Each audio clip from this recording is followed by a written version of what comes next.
Okay, so as people trickle in here, we're going to do something a bit different today. We're going to do a live stream for a commitment of a four-star prospect, one of the top prospects in all of college football, recruiting a quarterback, Dylan Lonergan, who's deciding between the likes of Alabama, South Carolina, and Stanford. He's committing here shortly per 24/7 Sports. He'll be committing at 3 p.m. Central Time. But this is going to be an incredibly impactful commitment, given the stance of this is a top quarterback in this class. Pretty much, well, wherever you look, a top 300 prospect and universally regarded as a top 10 quarterback. South Carolina could use that. Stanford could use that. Alabama actually already has a quarterback in their class that ranks as a top quarterback in the class, that ranks as a top 10 quarterback.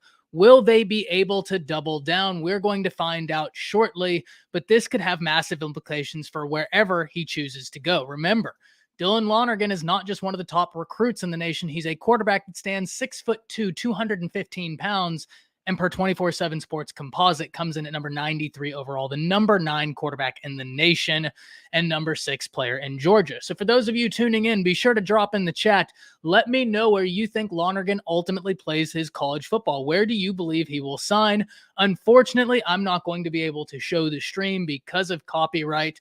That would get us pretty much taken down instantly, but we are going to be here while the commitment happens, while we're talking about it. That way we can talk about where he ends up going. So be sure to drop in the comments. Let me know where you think he goes, because wherever he goes could see an avalanche, could see a ripple effect that you typically see with your 4-star to 5-star blue chip prospects.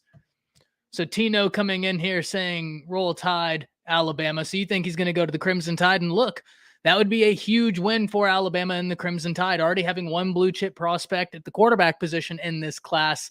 Being able to double down and get 2 blue chip quarterbacks, that'd certainly be interesting for Alabama. It would be great for their recruiting class going forward, especially if they're able to maintain both of them. Remember, not long ago, Alabama signed 2 quarterbacks in their class.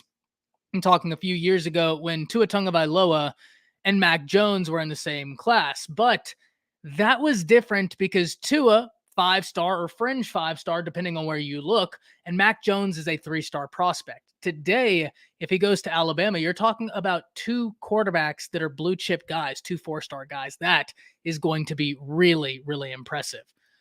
Miko comes in here and says, I believe Stanford. What a win that would be for David Shaw, and a win that I believe is necessary for Stanford right now. Look, Stanford is one of those programs that has boasted such a proud history.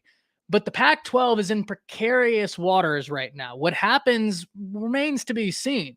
I think pretty much college football fans universally agree that the Pac-12, whether they stay alive, doesn't look good right now. I think that they're going to need some help. We see talks of the media rights trying to keep the Pac-12 alive, and I think they should, but Stanford is going to need prospects such as a Dylan Lonergan. That would be a huge win. Douglas comes in and says USC, South Carolina, I'm guessing. And look, that another one. You're talking Shane Beamer there. Shane Beamer gets in Spencer Rattler from Oklahoma, very talented quarterback. If they're able to get it going, I mean, you have a whole lot to be excited about with Spencer Rattler, especially with some of the other additions they get. But what about the future? What comes after Spencer Rattler? Spencer Rattler is undoubtedly a fantastic bridge quarterback because he can get you on the right track with his talent. But what about after that? That is where Dylan Lonergan would be a massive win. Yeah, Travis, you're 100% right. Alabama has recruited at such a high level offensively, really all the way around. We know what they do. It's no surprise at this point, but inevitably, it's always impressive when a team is in it for 2 blue chip quarterbacks because we just don't see that. Alabama knows they need quarterback depth. They've recruited the position very well. You have Bryce Young there now, won the Heisman Trophy obviously this past year. Can he repeat it this year? Tough to say. He has all the ability you could ask for. There's a lot of quarterbacks. There's a lot of players after that Heisman Trophy this year that have all the ability in the world. But what about after Bryce Young? Well, you have Jalen Milro, right? Very talented quarterback out the state of Texas. One-time Texas Longhorn commit, decommitted when Quinn Ewers was originally going to be going to Texas before he went to Ohio State. Now, Jalen Milro is a guy that right now, if you look at pictures of him, you'd think he was a senior safety. That dude is built like a Mack truck, And from people I have talked to, not at Alabama, people I have talked to that have worked with him and trained him, they tell me his upside is unbelievable. He has got the ability. So Jalen Milro is a prospect to be excited about. You signed five-star quarterback Ty Simpson, who recruited very well for Alabama. He's a name that was infectious in the class. Yeah, Travis says Jalen Milro looks like a running back playing quarterback. He is built like a safety, man. I mean, he is ready. Very talented prospect if he continues to evolve. He's going to be a dangerous, dangerous threat. So, look, Alabama's recruited the quarterback position well, but you don't have experience to fall back on after Bryce Young, and you're really in a quarterback battle after Bryce Young. So I'm not surprised Alabama's trying to double dip in this class. But like I said earlier, it's different whenever we're talking about fringe five-star Tua Tagovailoa and Mac Jones, who's a three-star, as opposed to two blue-chip prospects. Kevin Holcomb says Jackson State University would be a huge win for JSU, but they're not in the running. Yes, Brent, today is his decision day. He will be deciding any moment right now. Like I said, I'm not going to be able to actually show the live commitment because of copyright, but I do have it pulled up. They're showing his highlights right now. And this is a very, very talented prospect. If any of you haven't seen him play, go check him out. Very, very talented. A lot to be excited about. South Carolina, no doubt, would be a huge win. Tino asks, is Bama getting both the Carver boys, James Smith and Russa? Well, look, with Peter Woods not in the class, this is kind of what I was hinting at the other day, right? Bama doesn't need to panic just yet because of the talent that's in state. I mean, they have got an unbelievable amount of talent in state, but that doesn't mean that not having Peter Woods isn't a loss. That's a great win for Clemson. It is a loss for Alabama, but as Tino points out appropriately, you still have James Smith, you still have Russa, and you know that now the pitch is going to be exponentially increased on both of those guys. So are they getting both? Tough to say, but I think they're going to pull away with something. It's terrible, especially with the fact that Manning hadn't decided his commitment at the time, at the transfer. Took a leap of faith in that. Yeah, and Douglas, look, far be it from me to blame anybody for making money, right? Like, let's be honest.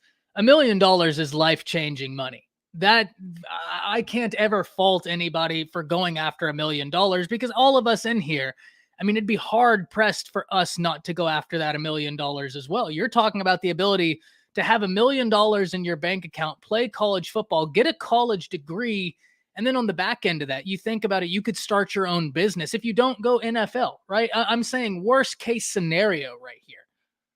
He still has $1 million to where he can provide for his future family. He can start a business, right? Like, that's going to be very tough to say no to. But, you know, whether or not it was a good decision is totally different than whether or not it's one I understand.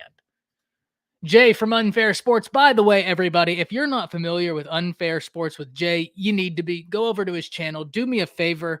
Hit that subscribe button. Constant, great content. Someone who I had the pleasure of doing some content with here recently. Someone who will be on the channel here shortly. Great guy, great content. Thank you for stopping in. Both be solid. No, I completely agree. Morehouse. Bama has talent. They just don't have the experience, I mean.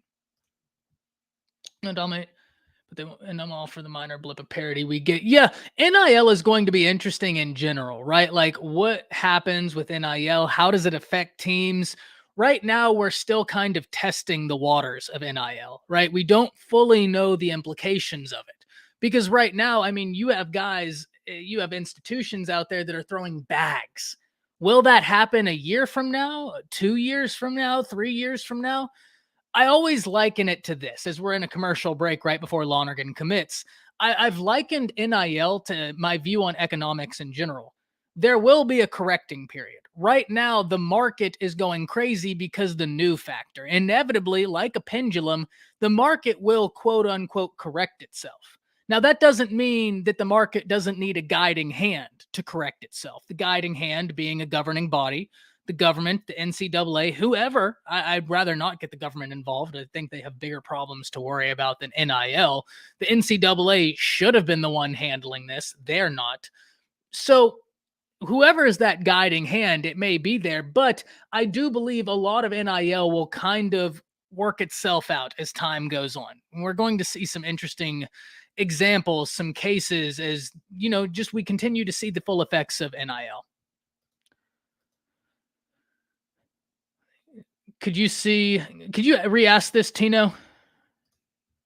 Did Lonergan commit to Bama? We are about to check out where he ultimately commits to. Once again, guys, if you're just coming in, I can't show the stream because of copyright. Jance, my man, if you want in, you just let me know. I'll shoot you the link right now before he commits. Does O'Brien have clout in coaching QBs to give players an advantage in going pro? And he doesn't seem to have the reputation of a QB whisperer. So, look, I can agree right now that the reputation of Bill O'Brien may not be quarterback whisperer. And I think there is something to that. But he did just have Bryce Young win a Heisman, right? That cannot be understated. Alabama's offense was clicking. We can talk about certain series, right? We can talk about certain drives. I think the one that comes to mind for people is Texas A&M throwing the ball so many times and the goal line as opposed to running it. But at the end of the day, Bill O'Brien put together a real powerful offense at Alabama with Bryce Young. So I do believe that him going in the pros, working with quarterbacks there, does offer him something because he has an understanding, right? How deep that goes, how much it's actually utilized, and how much recruits buy that, I don't know. Big names flipping. Oh, yeah. Like, look, I think that there are a lot of players that could flip because we're so early into this. I mean, remember, we're in July. Results will be shown on the field, and people will kind of come back and look at this. He's taking off the sweatshirt right now, and it's the Alabama hat. So, Dylan Lonergan commits to the Alabama Crimson Tide, giving them not only 2 blue-chip quarterbacks in the same year, 2 top 10 quarterbacks, 2 top 300 players at the quarterback position, and both of these guys are phenomenally talented. Whenever I look at Dylan Lonergan, what stands out to me? Anthony says Alabama has 2 5-star corners in their state, and Hurley can have. Yo, Anthony, you're 100% right. They look really good in the battle for Kermani. Travaris Robinson, I mean, what a great hire for the Crimson Tide. I think that's one of the best hires we've had. I'm going to shoot this link to Jance real quick so he can come in here, kind of talk with me about why this is such a big win for Alabama. But you're not wrong at all, Anthony. Alabama has got a lot to be excited about in this class. So losing out on Peter Woods, it's a loss, no doubt. One you can stomach for sure. Jance, that link is shot over to you. Jay from Unfair Sports, if you're in here, you want in here, you just let me know. Shoot the link to you right now. Throwback question. Out of the 4 Bob Stoops Sooner teams that made the national championship, which one did you say is? Ooh, Julian, that is a great question. I'm going to put a pin in this question for right now. I'm going to go through, kind of hit some topics. I want to talk about Dylan Lonergan and what he brings to the table, but we are going to get back on this, Julian. That's a great question. We're going to address that. Let me go through. Be sure to remind me. I'll be coming right back. So as I'm working through these comments, I do want to talk about what Lonergan brings the Crimson Tide. What is it about him? Excuse me. I've done a lot of shows today, done a lot of videos, and still have our live stream at 5:30. Love to see you all there for. But what does Lonergan grant the Crimson Tide? One of the things when I watch Dylan Lonergan, it's his awareness of when to move from the pocket. He has got an understanding in where his throwing lanes are and how to navigate to be able to get to the most conducive throwing lane for success. We see this constantly, whether he's in a more practice environment or in games. He's got an understanding of he might need to move in the pocket in order to make the best throw. I love that. The other thing I like with Dylan Lonergan is when he actually escapes the pocket, he resets his feet and arm real quick. He'll be evading, and in an instant, that ball is out, and he's got supreme accuracy with a big arm. That, I think, is a really important quality, especially something I talk about a lot. What do the top quarterbacks in college football all offer right now? They may not be dual threat quarterbacks like a Lamar Jackson or a Michael Vick, where they are going to tear you apart with their legs, but they use their legs as an extension of the passing game. That, I think, is great. That's something Lonergan can give you. I don't think he's going to be out here like Michael Vick, but he can escape the pocket and use his legs as an extension of the passing game. Anthony says, for me, the Heisman Trophy is kind of overrated. The award I pay more attention to is the Davey O'Brien. Completely logical, Anthony. I don't fault you there, especially when the Heisman Trophy has kind of become a quarterback award where it was supposed to be the best overall player. We've kind of deviated from that. So that's something that is going to be interesting to see. Jance, once again, I sent that in our group Twitter for all the guys that we usually stream with and stuff. So yeah, it's going to be interesting. Jeremy says Bob will be Saban's successor if he retires in the next 3 years. You know what's ironic about that, Jeremy? I just got done doing a video with Jonathan Lewis, College Football with Jonathan Lewis, another supremely gifted content creator. Go check him out if you already haven't. He and I were just talking about this. Is like, who's the guy that comes after Nick? Because you have to be a certain level of crazy to come after Nick, given all the success Nick has had, right? The expectations are going to be through the roof. That's not an easy situation to walk into, right? College Football, Jonathan Lewis is here right now. We were just talking about this, and that's the exact guy, Jeremy, that Jonathan thought could be the guy to keep a name on. So, ironic you said that. Love the new coach. Yep. Keep an eye on Sunterry Perkins as well. Yes, if you want to talk about an interesting thing going on right now in college football recruiting, go to Twitter. Go to Sunterry Perkins' Twitter page. The reason I say this is because he's currently committed to Ole Miss, but the last time I checked, his profile picture was Alabama. Jans, Sunterry's stuff is all Alabama. What'd you say? As you get all that situated. But yes, Sunterry Perkins, Morehouse, you're 100% right. He is someone that we need to watch. For the Crimson Tide, because he could easily be a guy that flips. But Jance with us now. Jance from Jance Sports. Go ahead and introduce yourself to the people, and then I want to hear from you what you're thinking about Alabama adding in Dylan Lonergan. Yeah, man. So, sorry about that. But, my name is Jance Sports. You can find me on YouTube, Jance Sports, Twitter, Jance716, and also on Instagram. You can check me on pretty much on there. Also do Buffalo Fanbase Sports every Tuesday at 7 o'clock Eastern Standard. But, man, I'm extremely excited about this. I know that we've always wanted a couple quarterbacks for our recruiting class. So the fact that we're able to kind of get two guys is great. I think there is a question whether if Eli Holston, how how does he feel about this, right? Is it going to be a little intimidation? Is it a possibility that maybe he can back away from this? Because he is a blue chip recruit. He's a high blue chip guy. So, I mean, we'll have to see about that. But, the target was always two guys. And, I know we also offered another quarterback in this recruiting class before. So if we didn't get Dylan, we would have been going after him a little bit. But overall wise, I like this, man. I've seen a little bit of Dylan's tape. He has a great release, great arm, has some athletic ability to his game, more of a pocket passer type of guy. But for the most part, I like Dylan's game. I think that he's a guy that can be an asset for us. And just overall wise, you just add, two more quarterbacks into an already extremely talented quarterback room. Yeah, and I completely agree. Dylan is a pocket passer. So when I was saying earlier, he can affect you with his legs, let's not get it misunderstood. I'm not saying he's a dual threat guy, but he has enough athletic ability to hurt a defense with his legs. And if not hurt them, at least keep them honest, which, let's be honest, Jance, we both talk about this. I mean, how many conversations have we had about this? That's a whole nother aspect of the passing game with Bryce Young, right? The threat of the run, whether he does it or not, is indifferent. It's the threat of the run. He's got a bit of that. I really like his ability. I think one of the things I really like about with Dylan Lonergan, man, is he's a baseball guy. Yep. These baseball guys, their arm releases, typically, not guaranteed, they can typically do some cool stuff with their releases. If they need to, they can go off platform and still get that throw in there because they've trained that in baseball. So, love that for them. Now, some things that we need to talk about, right? We have Anthony saying, when I look at Dylan in terms of how he plays, he kind of reminds me a little bit of Andrew Luck coming out of high school or Matt Leinart coming out of high school.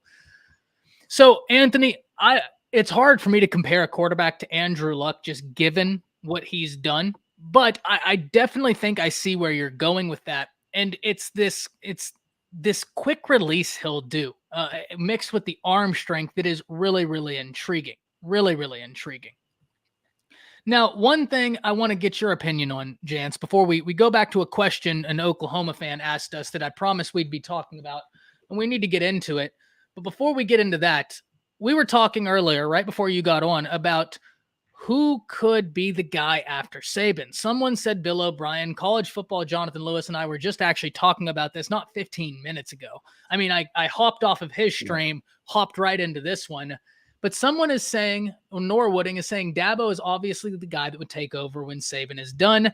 Anthony agrees it's Dabo. Who's your pick? And I know that's a very on-the-spot question because it's a massive question. But where do you see this?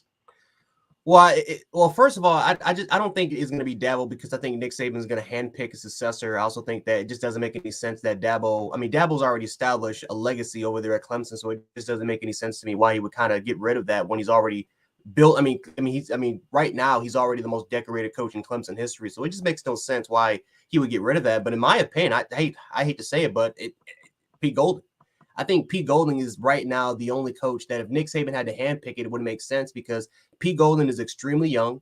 You're talking about kind of the early years of his career, very similar to Kirby Smart. I mean, we always, before we always talked about how Kirby was going to be the guy, but we all knew it was going to be unrealistic because he was just too good of a assistant coach to be to definitely stay for like another, who knows, 15, 20 years before he even gets his opportunity. But with Pete Golding, he's extremely young. That's a guy that, the last 2 to 3 years, he's been offered numerous head coaching jobs all across the country, and he's denied it all to stay there. So we've seen that Nick Saban is literally hand grooming Pete Golding. He is grooming Pete Golding to become a pretty good assistant coach, to become a very good coach. Pete Golding has even admitted that, listen, I'm still growing. I still got to get better. There's a lot of things that I just don't know. And I want to be under the tutelage of Nick Saban for a little bit longer. And compared to some of the other coaches that we've had in the past, Nick Saban has had over 119 assistant coaches throughout his career, right? So throughout these assistant coaches, especially over the last 5 to 6 years, a lot of those guys haven't even stayed past the third year. We've seen that Pete Golding has been there, and honestly, he can still continue to be on that ride. And who knows? Nick Saban might have 3, 4, maybe 5 years left before he can maybe call it quits. And by then, Pete Golding might actually be nurtured to becoming the coach that I think a lot of people expected him to be. So, in my opinion, at least as far as I'm seeing this right now, maybe it's Pete Golding. I was talking about this a little bit earlier with some other people about it, but maybe, some people are saying maybe Mario Cristobal, but I don't think that makes sense because he is at home with Miami. So I don't he's see at that. home. Yeah. He's at home. Yeah. And it's like you have to live up to the Nick Saban standard, and the pressure's already going to be there. And if there's any coach right now, whether they're away from what we're presuming might be away from Alabama, Pete Golding, he's the only coach that understands the pressure. He understands what it takes to become a great coach at the University of Alabama. He's seen it. He's been under that. He's been under that duress from me, you, a lot of other Alabama fans. How many times have we kind of gone on him a little bit because of some of those bad coaching jobs that he's had in the past? We've been on him. So he understands exactly what it takes to become. He understands the standard. He understands what it takes to become an Alabama head football coach, and he's already got some of the respect from the Alabama community. So in my opinion, it would be Pete Golding.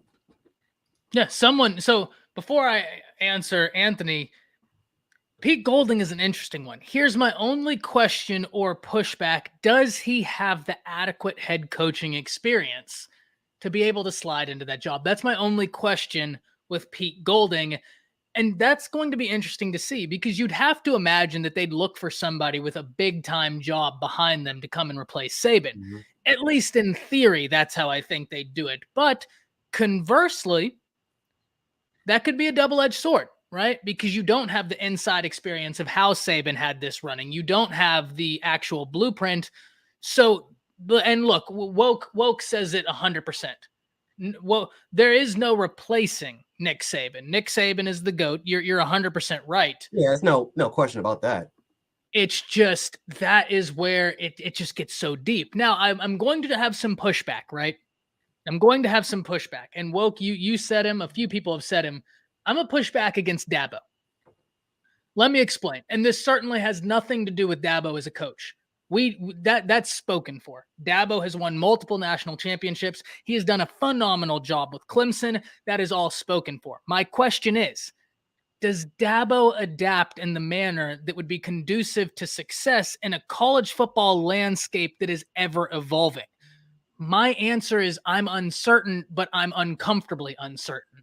He's Dabo stubborn. Sweeney has talked about how he's against the transfer portal. Dabo Sweeney has talked about how he's against these outlets. And no matter how we feel about these outlets, we need to understand that the players are utilizing them. You don't want to be the stagnation is the enemy of progression. And that's what I worry about, right? I worry that with Dabo, one, I just don't know if the manner he's coaching in right now is going to be conducive for success 10 years from now.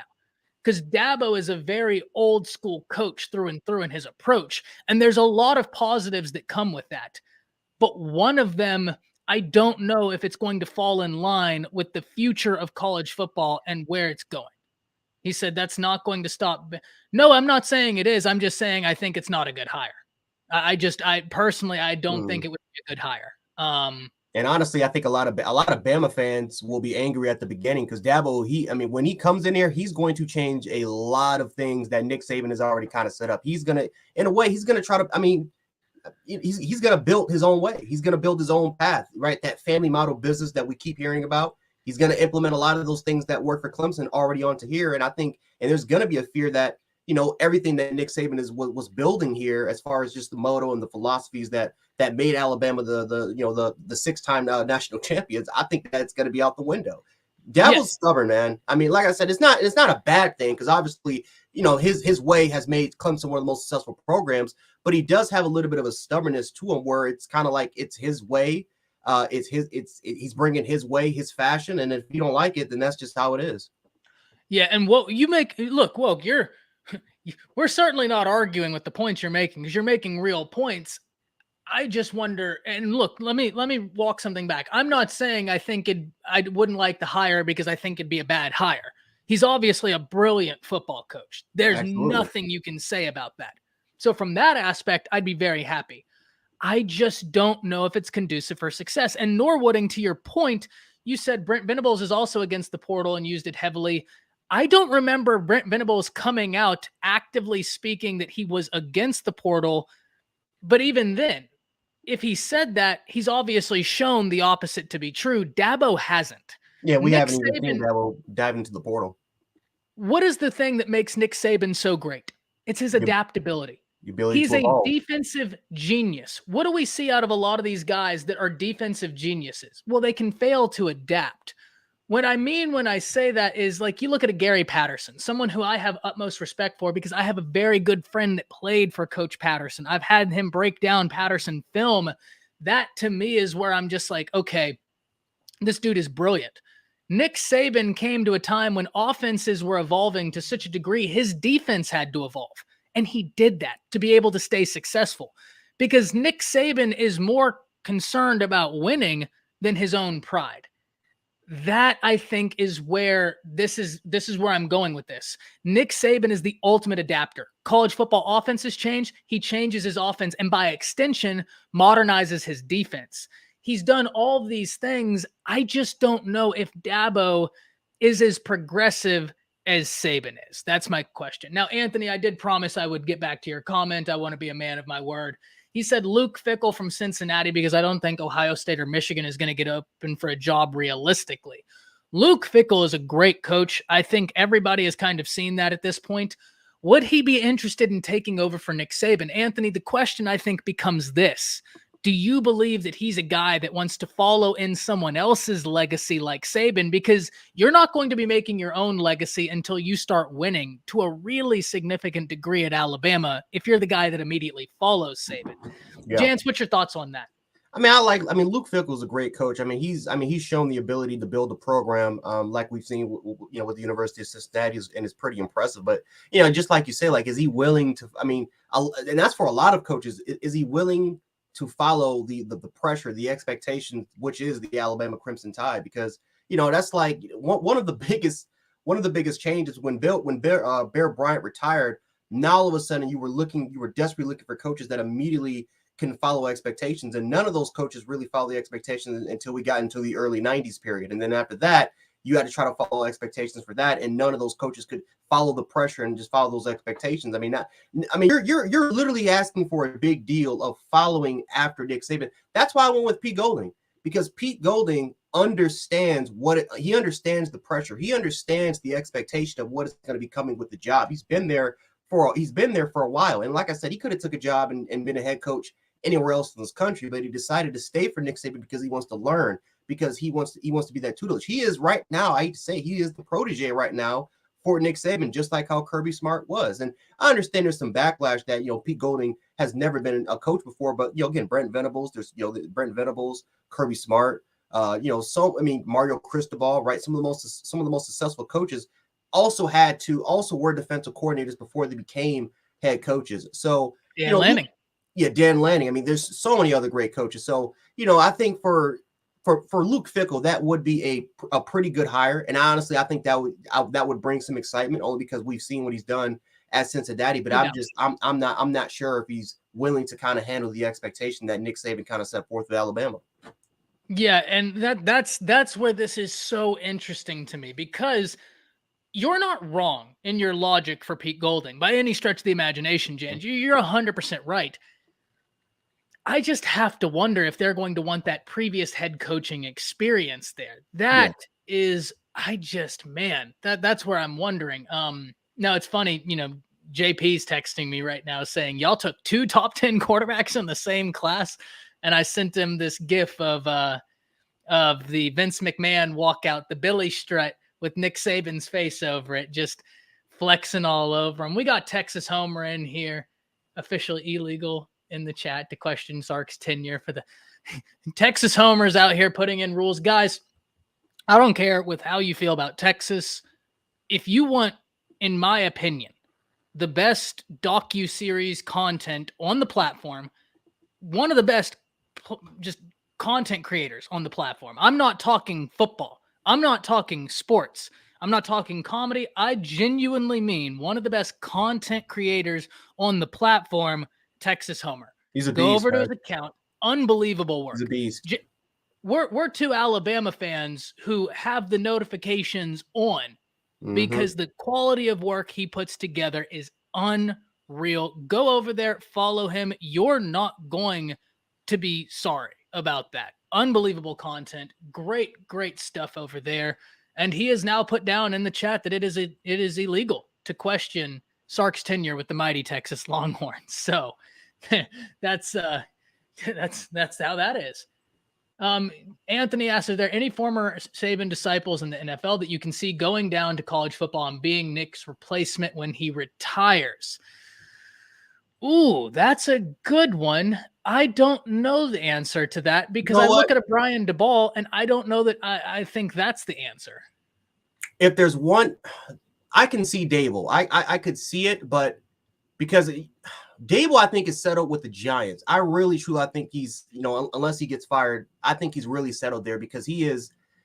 Man, what's funny? I actually saw Brian Dable. Me and Brian Dable actually went to the same high school together. We went to St. Francis up here in New York. So we actually. No way. Yeah. So So he's, he held a special event for the kids for St. Francis, but.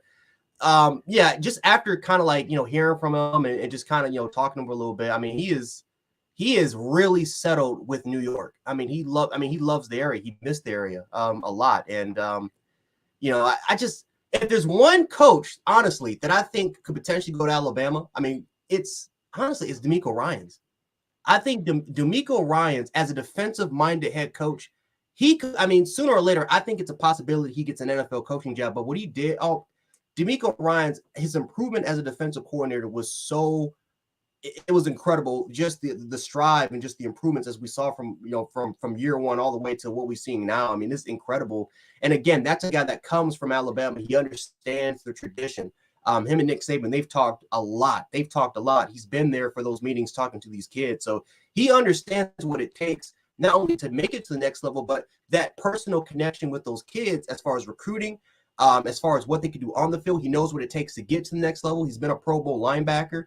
That's a guy that I think, in my opinion, he just understands the pedigree. He understands what it takes to get the job done. So I think if there was any name that was maybe not, again, he's not a Nick Saban disciple, but he's more very similar. He's more in that Dabble camp as far as being around the university, understanding the university. And plus, you look at his age, he's extremely young. I think if you want to restart fresh, bringing a guy that could match that could become close as far as matching the Nick Saban intensity, I think it is DeMeco Ryans. Yeah, one question we have here, I want to talk about. Do you think Bama will get a big-time receiver this class? Tino, I am going to argue Bama has a big-time receiver this class. Oh, we do. Arguably, my favorite wide receiver available to add into this recruiting class, but he's not out of high school. He's out of JUCO. Malik Benson, 6'1", 185 pounds, and the kid can flat out fly. I mean, we're talking rare straight line speed, but he's got really high level route running. I really like him. He's already shown he can make the jump from high school to a upper level. I get it. It's JUCO. It's not like he was playing in the SEC. I understand all of that, but it's still a level up. He's a very polished wide receiver. I really, really, really like Malik Benson. I think we need to be very excited about that. Jan, do you have anything to add about that? Yeah, Malik Benson's a freak. I mean, that kid, I mean, just looking at his tape, I mean, he's extremely explosive, extremely elusive in the open field. That's a kid that I think could potentially come in right away from next year and potentially be a contributor. But I look at this receiving class. I know a lot of Bama fans from what I saw on Twitter were extremely concerned that we're not really getting the guys at the outside. But I'm like, five last year. Yeah, I mean, that's what I was about to say. I don't even think it's really a priority. Because I mean, we had like 4 or 5 dudes that were in the top 100 that were receivers, and again, I think you could potentially see a lot of those good dudes potentially play. I mean, you look at guys like Kobe Prentice and Shaq Preston, and just a lot of those guys. Having Kendrick Law is going to be playing receiver. I mean, just a lot of those dudes that we were able to get were huge blue time chips. So I think you look at this year with Malik Benson and Cole Adams. I mean, I think if they just wanted to stop right there, I would be perfectly fine with that. If there's any concern. Yeah, if there's any concern of what I want, I would say offensive line. I would definitely the trenches. But just receiver is just probably the least. That's the least position group I would just worry about. Yeah, look, I completely agree, and I know there are going to be people out there that say, okay, well then if there's that little of a concern, why is Bama in the transfer portal? Because Bama is in win now mode. You don't have the Heisman winning quarterback and then lose a guy like John Mechie, Jamison Williams, and Slade Bolden. If you have the ability to go out and add a Jermaine Burton, a Tyler Harrell, you do so, because that just means you're in win now mode, right? Like the transfer portal changed everything. That's not an indictment on Alabama recruiting or development. It's just those are guys that have already translated to college football. You have the reigning Heisman winner at quarterback. Why wouldn't you go add those guys in, right? Like, why wouldn't you? But if you're talking about talent, there is a lot to be excited about in that wide receiver. Isaiah Bond is a track star, right? Aaron Anderson is turning heads already as a freshman, early enrollee. Kendrick Law turning heads. Shaz Preston is complete. I mean, then you talk about Kobe Prentice, another guy who's a track star. So Bama wide receiver room right now is very, very interesting. Love that question. Now, one thing we will talk about before I go back up to that question Julian asked earlier, if Julian's still in here, Anthony asked, can Alabama keep both Hurley and Mitchell if they get McClain, or do you think they lose both or one of the 5-star corners if McClain commits? Jance, I'll let you start with this. Well, I think with Tony Mitchell, I think, and Ty, you can definitely correct me on this, but weren't they going to move to Tony Mitchell to safety? I know there was some talk about Mitchell playing safety. Whether that's definitive or anything, I'm really not sure. So we'll just say it's been floated. I'm sure there are people in the chat. To be honest, like I remember there being something about that, but I can't ever remember the end result of it. Yeah. Well, worst case, I mean, like I said, that's a guy that can literally play any position on the field. I mean, that he can play star, he can play the safety position. You can play him with as an outside corner because he definitely has that prototypical Saban corner look where he's just a big physical tall corner with long rangey arms. But for the most part, no, I'm not generally concerned about these guys. I mean, Tony Mitchell and Hurley are guys that are they're bought into the program. These guys have been going into a lot of spaces and they've confirmed themselves that they're all in. They're all in for the program.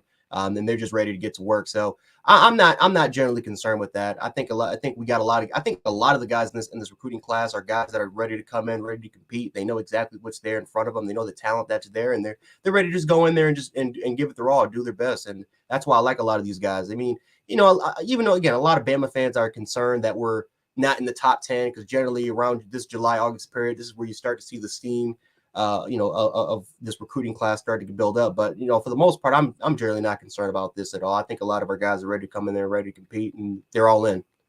Yeah, I'm really comfortable with where this class is Mhm. right now. I'm very, very comfortable. One thing we need to remember, I was talking about it with Jonathan earlier, and rightfully so, we give so much praise to Texas A&M's class last year because they got 8 5-stars. I mean, the greatest recruiting class of all time on paper. The year before when Alabama had that record, right? That they in 2020, they did it. 2021, I mean. Alabama's average recruit rank last year was higher than not only Texas A&M's class, but it was higher than the previous Alabama class.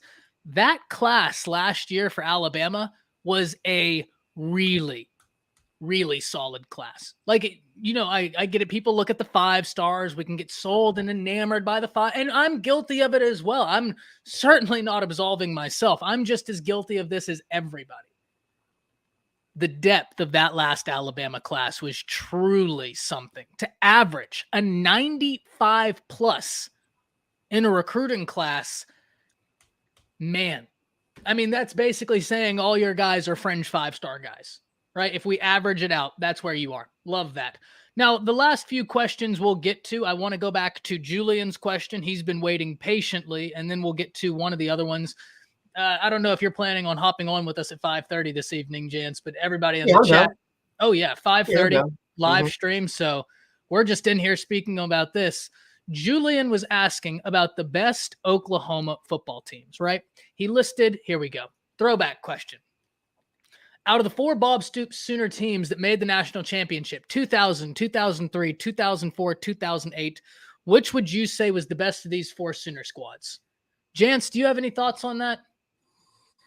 The 2008 team, that's the team that definitely catches my eye. That was a team that just man, it just, again, because again, I wasn't the biggest fan of Florida at the time. Like I said, just like how a lot of Bama, a lot of people hate Bama, nowadays, because this says I was one of those guys with that, that was against Florida. But that 2008 Oklahoma team with Sam Bradford and I think Jared McCoy was he was a part of that team. And they had some dogs. They had some absolute killers on that football team. So that 2008 Oklahoma team, even though they didn't win the Natty, lost to Florida in the national championship game. That was a team that, oh my man, that's just a what if. Like 2016 Bama, and that was a what if team in my personal opinion.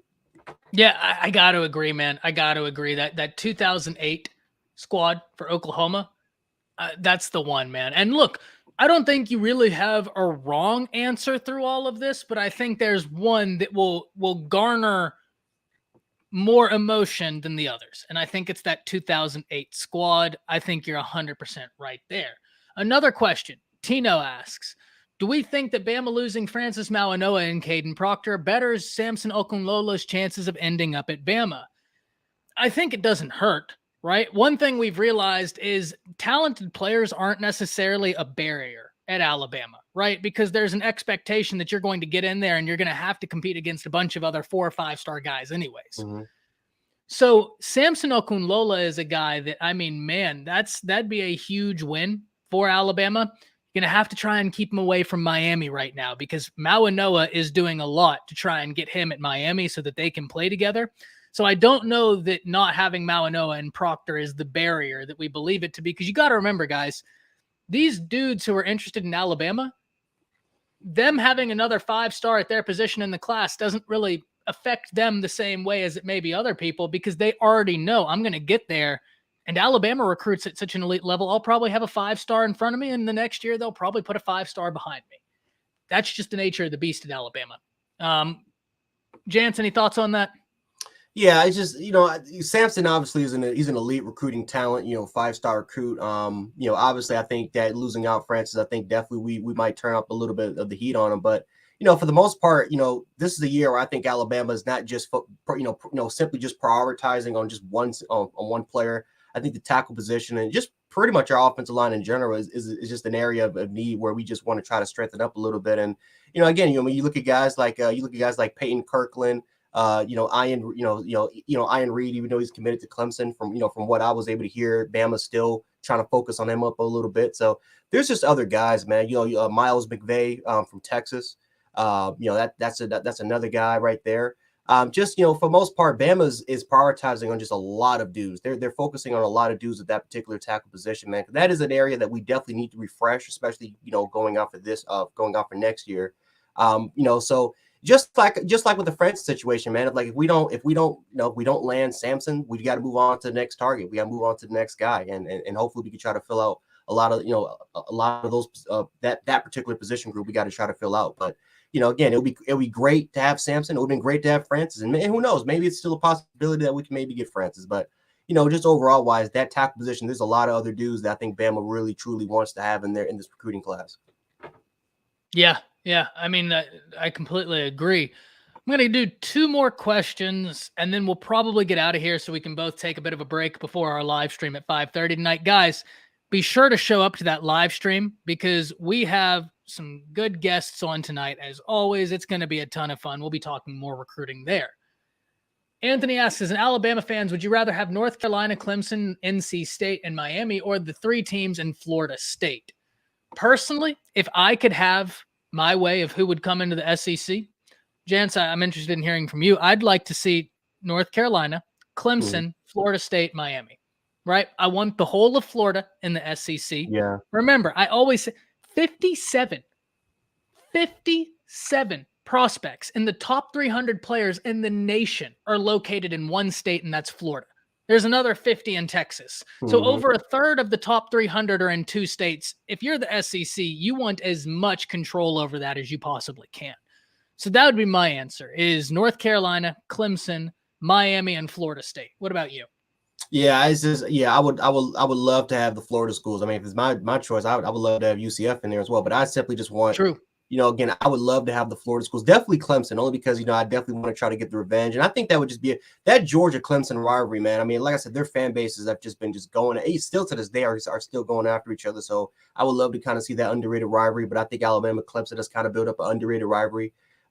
Especially, over the years and in some of the big time primetime games. But yeah, man, Miami and Florida State, I mean, those guys just have history. I mean, those are, some of the biggest brands in college football. They bring tons of excitement. And if they can just go into the SEC, I think that overall wise, that would just kind of in a way boost up more primetime games. I mean, again, and you never know, down the years, man, if Florida State or Miami kind of get back to Providence, man, I mean, it'll be great seeing Alabama play Florida State or Alabama play Miami in primetime TV, and especially because that's a recruiting battle. Like, not just off the field, but on the field as well. That is a particular recruiting battle that I think a lot of recruits would love to see. So definitely would love to have, I would love to have the Florida schools, Clemson in there.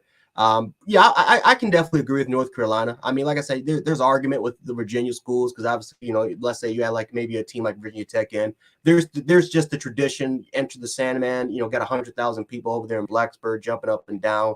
So that would be cool to see. But North Carolina, I mean, Mac Brown is building up a lot of talent over there in North Carolina. So I think that would be great to see them too, because I would love to see I mean, we all know North Carolina is a basketball program, but North Carolina as a football program is extremely underrated. The talent they've been recruiting very well the past few years. Yeah, they've been incredible down there. So I think that it'll be great to have them in the conference if we can have an opportunity to get them. Yeah, I'd kind of, and I don't know why I had this happen. I've known how well they've recruited. I mean, hell, I've talked about it here on the channel before. Yeah. But I didn't really put everything together until earlier today. I mean, I have notes on top of notes, right, of stuff for recent. I mean, I just opened this notebook like this month and it's already halfway full. That shows you how much is happening. But whenever we're talking about like all of these different teams, I look at the fit, right? I wonder if Virginia and all of them, if they're going to be able to make that fit as easy as like a Carolina, as easy as a Clemson, as easy as the Florida schools. And that's ultimately where I think they just make the most sense from that perspective. Now, the last question I think we'll take before we get on out of here, because we got a lot to do. We can do 2 questions, right? Because there's one that I think is interesting and there's one I definitely want to get to. Tino asks, what's the biggest recruiting shock that you guys have ever seen? I think this might be a bit of a cop out because Vincent answered it for me. I'd say it's Travis Hunter to Jackson State. You're talking about the number one player in the Yeah. nation not going Power 5, going to Jackson State. And look, I get it. Deion's one of the most infectious personalities in sports, period. I'd want to go play for Deion. That guy could make me want to run through a brick wall. But that doesn't diminish how unbelievably impressive it was that he was able to do that. Jance, what are you thinking? Travis Hunter definitely ranks up there because no one expected him to go to an HBCU. I mean, like I said, there's been rumors of of recruits potentially considering HBCUs in the past, but again, for the most part, they always made like a top 15 or a top 12, but that wasn't always the realistic part was that they just were not going to go there. So Travis Hunter being there definitely is up there because he changed the game. He definitely kind of changed the game that every school is now open. It's not just your simple Power 5 schools. Every school is now open to potentially for an opportunity to grab a recruit. But I don't. For me, and maybe because this is just a homer for me, it was Tua coming to Bama. Again, for the, even when he was crystal about it going, I just did not think he was going to go here because it was just unheard of a kid from Hawaii going all the way to Alabama. And from what we've been hearing, USC was always in. It was a lot of the West Coast schools. It was Oregon. It was USC. Just a lot of those schools that developed the relationships with Tua. I just thought that for the most part, he was going to go to the West Coast. But to see him go to the University of Alabama, like when I first heard that, I remember I was in college, and I remember just hearing that. I dropped my phone. As a matter of fact, I actually broke my phone. It was iPhone 7, but I broke it because I couldn't believe it. I'm like, really? We got Tua, and especially because a year prior we had Blake Barnett, who was a 5-star coming out of I believe coming out of Norcos. You had Jalen Hurts. He was the starting quarterback for God's sake. He was there.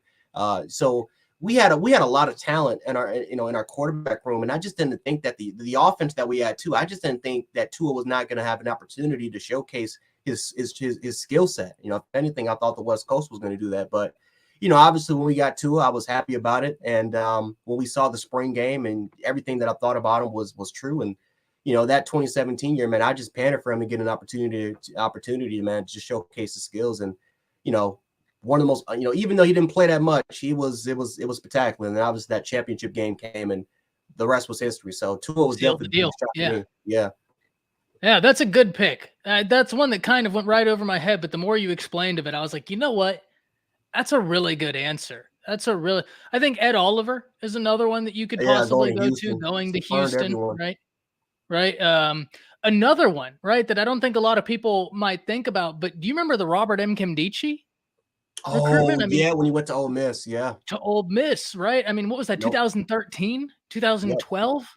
I mean, that was a while ago, but he was the next. Yeah. I mean, just there's been these kind of cool moments in recruiting, which is why we love it so much, but the Tua one is a really interesting pick. I really like that one. Mm-hmm. Now, the last question we'll take. Does Cade Klubnik beat out DJ during midseason? It's a possibility. I mean, it's a real possibility, man, because I'm not going to put it all on DJ because his receivers, for the most part, were not giving him the opportunity. The offensive line was horrendous, but I mean, DJ, for the most part, I mean, you saw his confidence drop. And obviously we heard some things that obviously he was battling a lot of mental things. There's a lot. It was just a lot going on. About him during that year, and he had for the most part had to try to overcome that. Now, hopefully, he has overcome that. Hopefully, he's fine mentally, because I think a lot of people kind of underrate just kind of the mental toll that sports in general kind of takes on the body. So hopefully, he's fine in that aspect. But for the most part, he just didn't really look comfortable. He did not really look comfortable in that offense. You kind of saw some of the things that he did extremely well in high school, and just you saw a lot of just bad tendencies, like. For the most part, his touch his touch wasn't really right there. His footwork was not there as well. I mean, his pocket presence. I mean, he got a little bit too triggered happy in the pocket at times. He was just staring down receivers. He was not. I mean, it was just, and it's crazy because like when you look at the high school camps and you just look at everything like that, him and Bryce were like there. I mean, you can make an argument about who was better between him or Bryce, but. It was just kind of shocking to kind of see his performance, especially what he did in 2020 when, the 2 starts he had, he averaged over 350 yards a game. So I just did not see that drop off. But I mean, it's a possibility, especially if his confidence just shot down. And, obviously the spring game didn't help his performance out, but it's definitely a possibility. But I would say that the thing about it is that, just don't throw Cade in there, just because, DJ's not having a good season. If Cade's not ready, don't throw him in there. Because, again, you don't want to have his confidence shot. I mean, trust me, we've seen that plenty of times, not just in the college level, but in the pro level. NFL. Where, yeah, we've seen it plenty of times where quarterbacks are just thrown there in the wolves. So that's probably the one concern, that if you do throw Cade in there, he's not ready yet. And all of a sudden you kind of ruin him down a little bit there. But hopefully DJ does get it together. Yeah, look, I agree. And I must admit, and you and I have talked about this. I don't know how much I've talked about this on lives and stuff.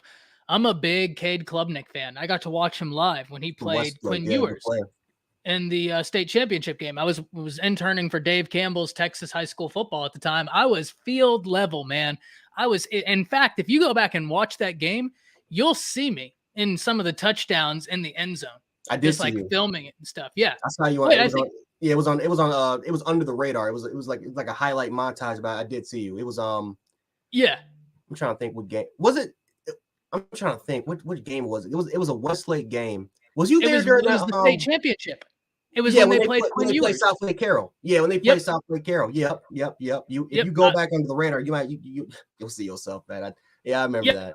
I'm right back in the end zone. Like, I remember watching it on YouTube again back, and I stopped it and showed my now fiance, like, hey, there I am. You see, I made it.